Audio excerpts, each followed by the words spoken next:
And speaking of almost unbelievable levels of incompetence, back to honest Bob Jenrick. So yesterday he was sent around the studios to defend and or explain the decision taken by Boris Johnson and Rishi Sunak to swerve the sort of regulations and rules that the rest of us are more or less required to follow. In fact, I think in the context of the NHS test and trace, not track and trace, lads, that's your parcels, test and trace, I think you're legally required to self-isolate unless you are signed up to this miraculous scheme that we'd never heard of until Michael Gove somehow qualified for it after attending the football in Portugal.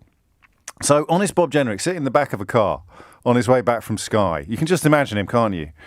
Bending the ear of his poor, long-suffering chauffeur. Well, I think that went pretty well, Perkins.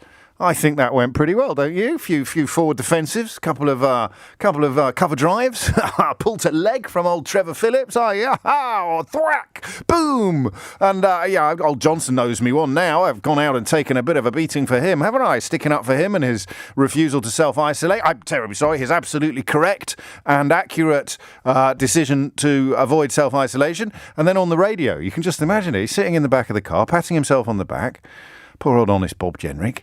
And it comes out on the radio. As I've got it at 91 minutes after the first announcement was made. Although, according to the time mark on the number 10 press releases that I've got in front of me, it was 2.5 hours. So I don't know whether the official press releases lagged a little bit behind the other timings. But no matter. Honest Bob Jenrick sitting in the back of a car, giving himself a little pat on the back for successfully dealing with the so-called media round of defending Boris Johnson and Rishi Sunak's decision to swerve self-isolation, when it's announced on the radio that Boris Johnson and Rishi Sunak are no longer swerving self-isolation and will in fact be abiding by the same rules and regulations that the rest of us are expected to abide by, even though it means that on Freedom Day, the three most important politicians in the country, the Prime Minister, the Chancellor of the Exchequer, and in the context of a coronavirus crisis, the Secretary of State for Health, are all currently self-isolating.